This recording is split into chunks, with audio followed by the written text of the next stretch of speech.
Hey, Tanya, how are you doing today? I'm great. How are you? I'm doing fantastic. I'm excited to have you on here, Tanya. It's nice to be here.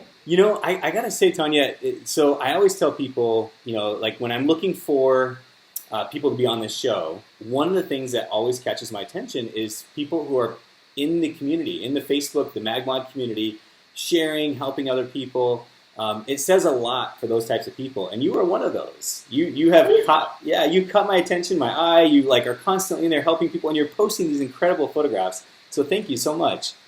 Thank you. I'm actually humbled by that. Thank you. Yeah, no, I appreciate you doing the show, and I'm excited to share these photos. And I got to say that one of my favorites is the one we're going to share at the very end of the groomsmen. I love your perspective of the cigar smoking, so I can't wait to share that one. But I'm going to save that for the end if that's cool with you. Okay. So Tanya, before we jump into this first photograph, though, can we tell everyone where to find you? Yes. So my Instagram is Instagram.com, and it's luminous underscore photography. Uh-huh. And luminous is spelled Luminus. Perfect. And then your website is luminousPhoto.com, right? Yes. Yes. Excellent. We'll make sure that those things are up on the screen so everyone can see it as well. Okay. Fantastic. And then lastly, Tanya, you're out of Ohio, right? Ohio? Yes. Dayton, Ohio. Fantastic. Well, very cool. Well, again, I'm excited to have you on the show and share these photographs. So let's jump right into it. This first photograph is one with this bride and groom, and it looks like we have some groomsmen. Can you tell us more about this photograph, how you lit it, kind of what was going through your mind when you set it up?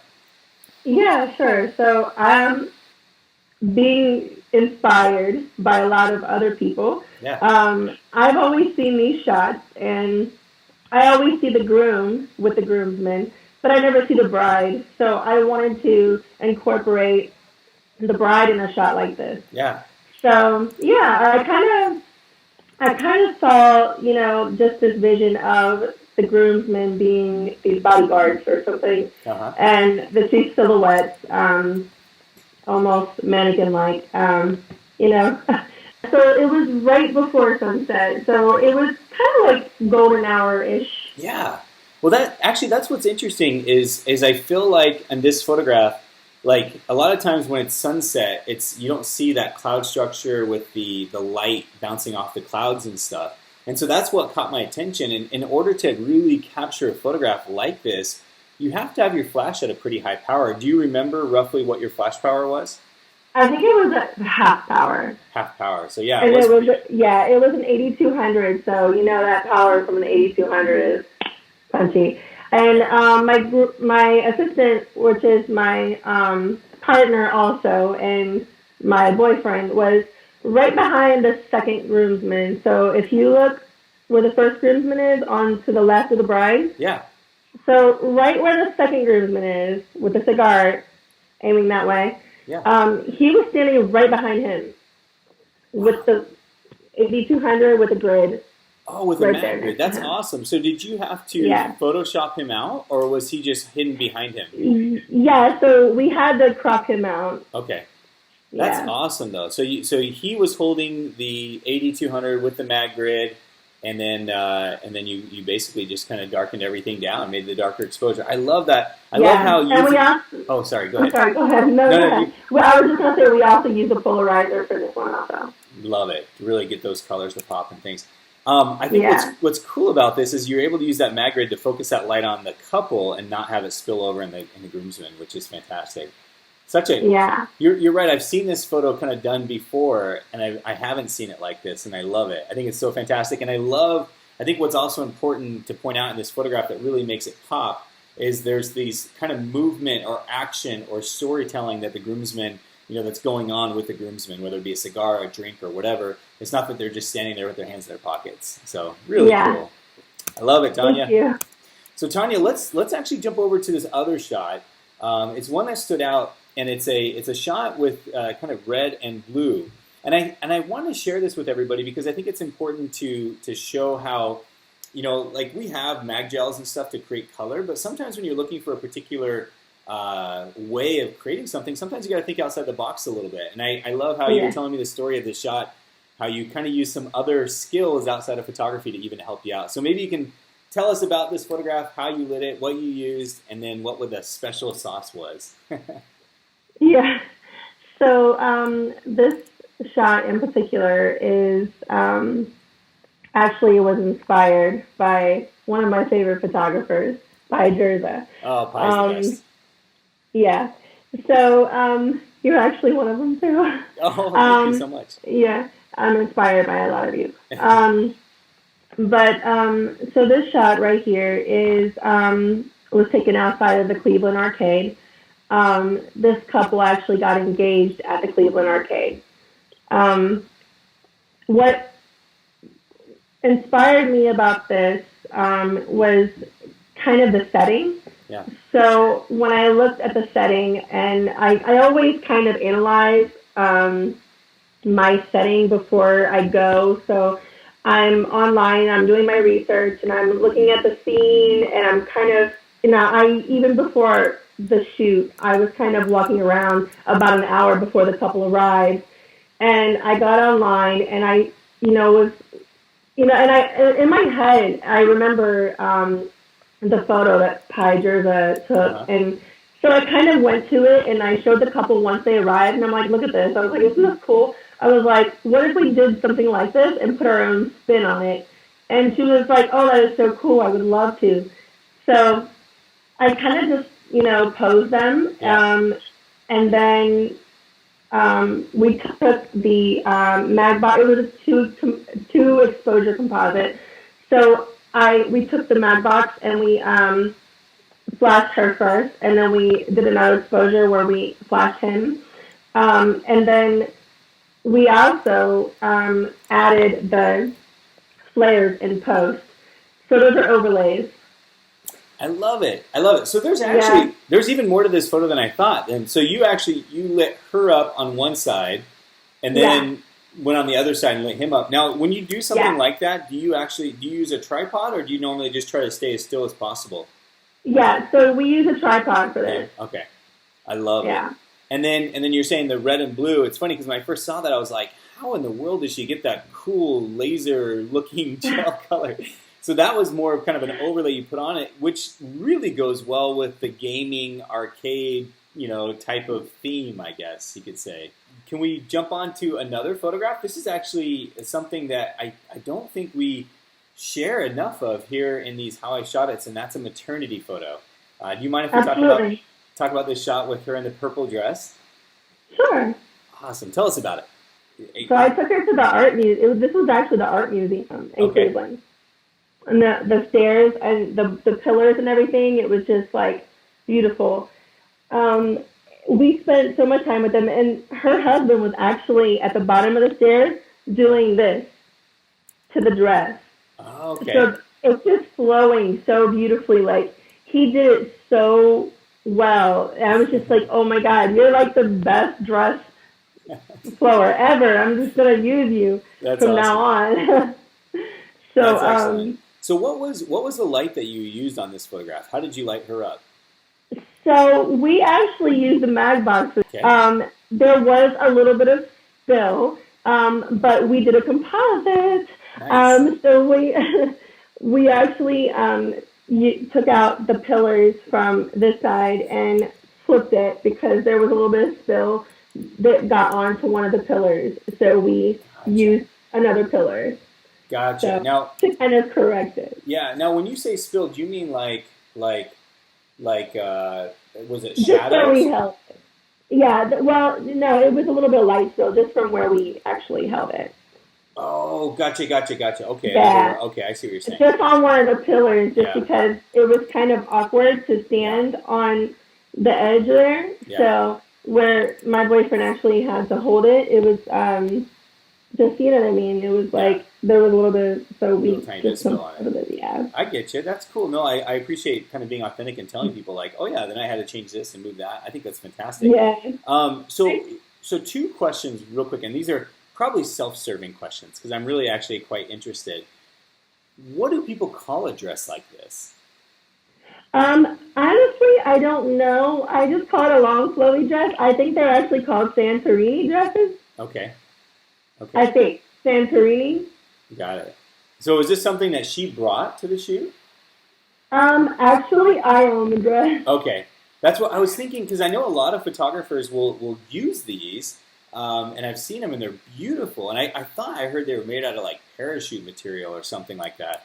Yeah, that's another name for them too. But Yeah. I think this style in particular is like Santorini or Oh, something like gotcha, that. gotcha. No, You know what I love though is the fact that you had a dress that she could even wear, for a client that would go with the theme and this idea of kind of this prestigious, beautiful, house, things like that. I think it's wonderful. I think it shows that you're able to go above and beyond for these people, and it probably meant the world to yeah. them. Yes, and she actually had her own dress, so we did a few different shots in too that she Yeah, brought that was really beautiful, and I loved her dress also. But she really wanted to try the long purple flowy one that I had too, so this one worked out beautifully. that's So awesome. Well, thank you so much for yeah, sharing that. you're welcome. So, Tanya, let's chat. There's a photograph here where you have this couple underneath an umbrella, and it's interesting because I'm really interested in how you set up your lights or where you set up your light. And then I love your sky looks amazing, your tree looks amazing. I think what's interesting about this photograph is it kind of bucks the norm, I guess you could say, that a lot of times photographers use this really shallow depth of field, and it looks like here you shot at a very high aperture, uh, Yeah. to get everything in focus. So I'm really interested, like I said, lighting and kind of why you chose to do the things you did, because it's an amazing photograph. Yeah, so I kind of like the kind of mystical, magical look. You Uh-huh. know what I mean? So I always kind of like to shoot at high apertures, though. Like Gotcha. I like to shoot like f 11 and up a lot of times because I like to bring out detail Yeah. in the ground and in the leaves and everything. Yeah. So I think it kind of gives it a like kind of mystical, magical look. And I think this was kind of like a little fairy garden around them. It's actually right outside of their church they got married at. I was afraid that I wasn't going to be able to get any photos because she didn't want to get wet because Mm.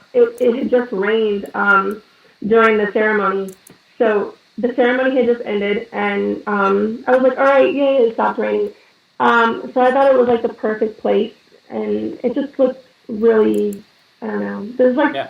nothing but a parking lot on the other side, so. Gotcha. So Um, what was your lighting here? Did you put a light on the angel statue? Is that or are they holding the light?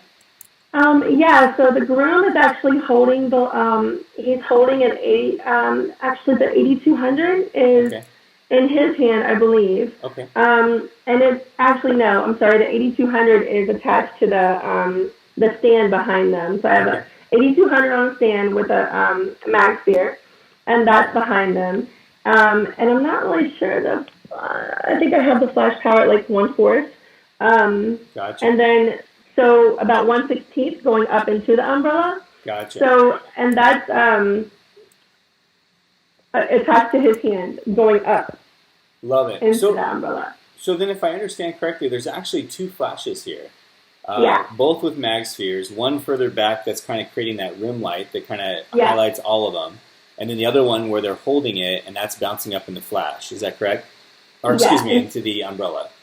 yeah. And so the flash is actually that he's holding. I think is a flash point. I love it. I love it. Yeah, Tanya, again, there's certain things that you can just do very small little things to help photos really stand out.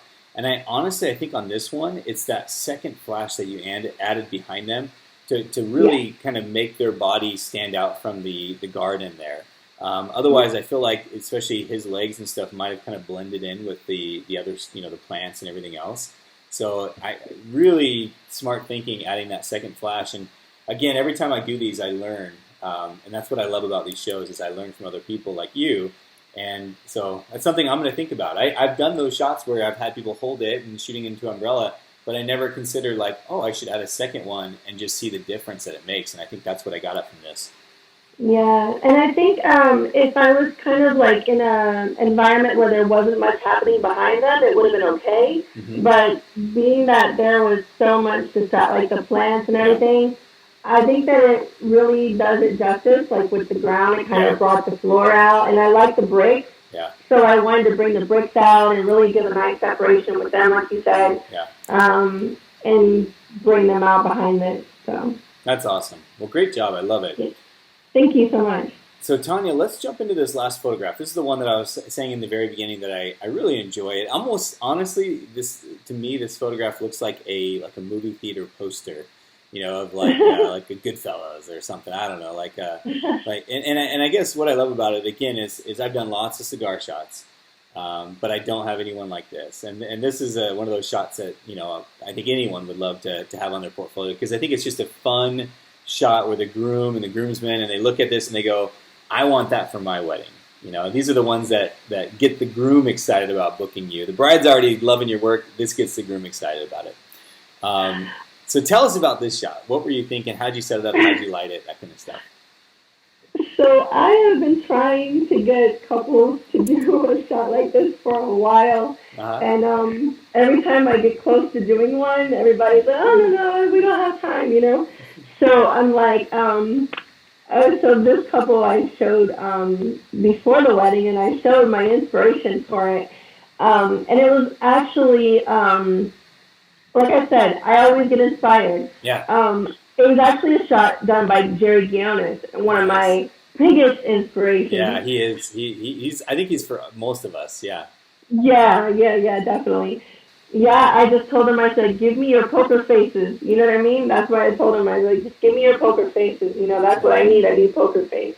Yeah. So they were, they gave me this, and I was like, think old Hollywood style. You know what I mean? Just think old Hollywood, and poker face. That's so awesome. They got all huddled up. I told them, huddle up and get in there, just get in there, and then, so they all huddled up real close, and I kind of stood above them with the camera, leaned down, and I had my wide, I think I used I used my 28, yeah. Okay. And so I had another friend of the groom was holding my light at the time, and he held the camera, kind of, the guy on the left, if you see, yeah. He held the light, it was a mag box, I believe, or it was the MagSphere, yeah, the MagSphere. So he held the MagSphere right above the guy on the left. Okay. So kind of up and over him like this, almost like he was holding a boom mic. Yeah. So it was like up and over. Like love it. Facing down, yeah. So it was like a top-down light. That's and it awesome. was right above him. It's super creative, and the shadow and the light and the dimension that it brings into the photograph is phenomenal. I love it. One thing, and I think I might have mentioned this before, one thing I love doing when I shoot these types of photographs is I'll actually change my camera so that it shows the back in black and white. So I change the standard or the profile to black and white, and then I'll shoot it and I'll turn around and show it to them.